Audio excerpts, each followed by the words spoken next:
Chapter 5.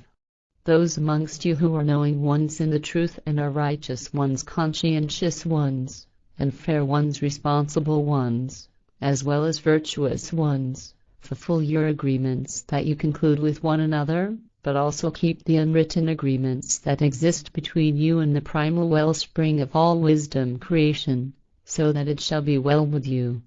You are allowed to take as your food everything from animals, mammals, as well as other creatures non-mammals, and their blood, with the exception of that which is poisonous to you. Therefore you are allowed to partake of all four-footed animals and two-footed animals with claws, toes and shoes, hooves, with cloven hooves and with pads, flat feet, and everything that crawls and flies and swims, whether you keep it in your house, domesticated animals, or hunted game, if you are permitted to hunt but do not hunt in wild behavior, poaching, or out of pure lust for killing.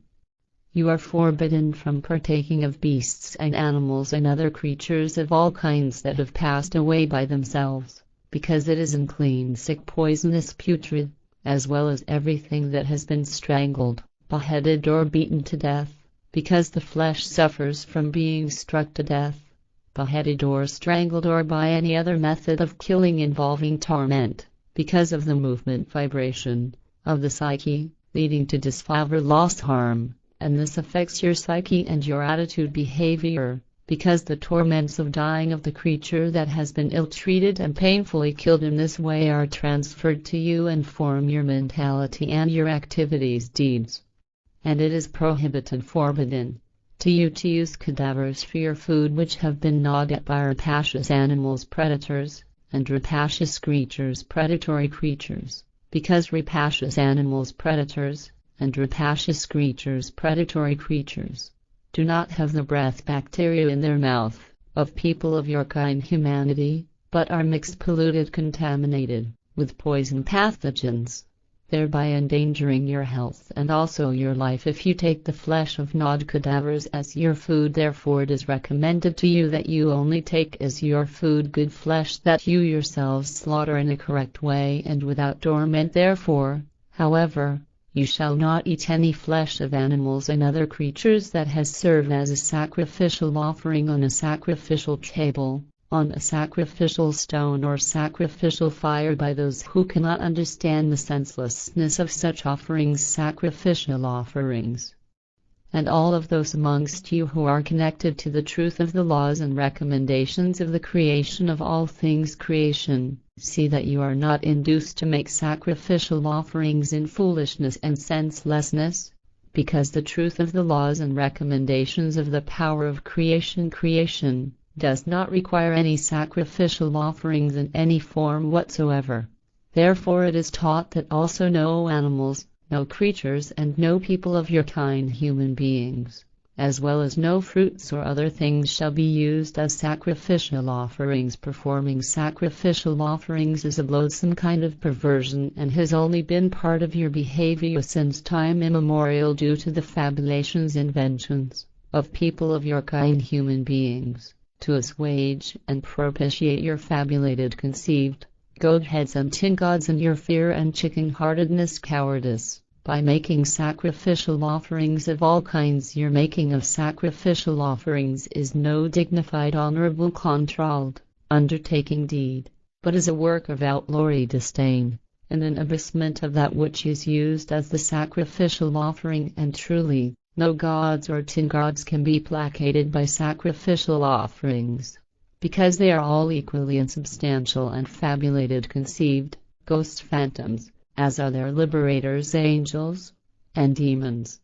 Those amongst you who wish to find benevolence, kind-heartedness, grace, against your unknowledge of the truth, you will only be able to acquire it if you are well disposed towards the teaching of the truth of the laws and recommendations of the primal wellspring of all love creation. And as you search for a place where you can find the real truth, then search for a true prophet who teaches you his teaching. But if there is no true prophet amongst you, then search for the spring of wisdom in the place where the teaching of truth, the teaching of spirit, the teaching of life is taught in truthfulness. A place of this kind may be a particular location of learning of the truth, or it may be in your neighbor's house or on the summit of a mountain, in the desert, in a shelter tent, on the shores of bodies of water or under trees, as you are seeking the real truth of the laws and recommendations of the primal wellspring of all life creation,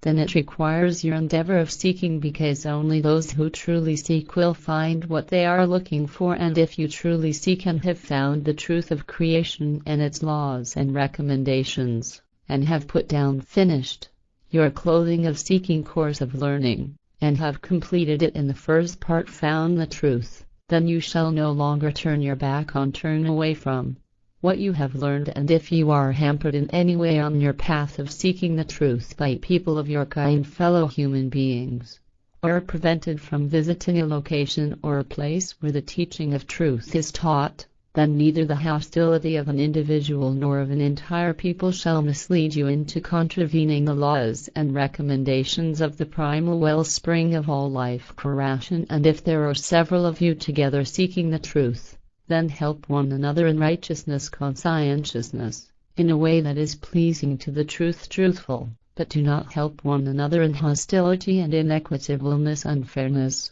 in non-righteousness, consciencelessness, or in virtuelessness, and not either in acts of gavalt of any kind, in vice or evil desires, vices, wantonness, addictions, urges. Those amongst you who are unknowing ones in the truth, you attempt to find out your foreordination destiny by objects referred to as ***, but this is, like legerdemain magic, and making fabulations from reading the stars, only a harmful, deceptive hallucination, delusional construction of evil blabbermouths, charlatans, and deceivers and false seers who delude you and demand possessions and payment money from you for it, and do not fear their threats that you will be struck by a calamity or other terrible things, which they talk you into believing through their cunning, and let you fall into grievance and fear, because these deceivers of you are entirely powerless and able to make truthful and falsified predictions, like the true prophets and the true wise heralds, seers and harbingers are capable of, all of whom never take any payment for their insights into the future, just as they do not undertake commerce or swag or boast with their skill ability, because they are truly wise ones and are dedicated to modesty, and do not make a fuss about themselves. ***Lostfile.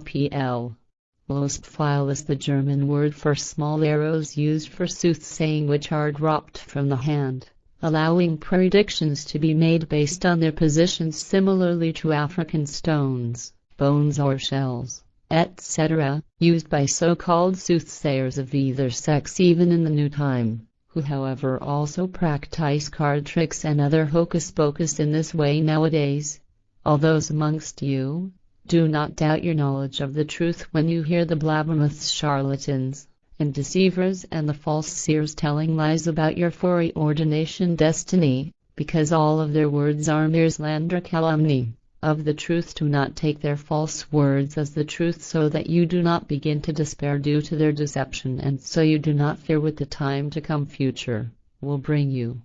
Choose for yourselves the truth of creation as true knowledge and its laws and recommendations, and therefore the teaching of truth, the teaching of spirit, the teaching of life proceeding from them, as your avowal of the truth, but do not transform it into a teaching of belief, which in its unworthiness and lying about the truth is only of use to fabulated, invented gods and tin gods and their priests, believers and other servants of gods and servants of tin gods, not however to the truth.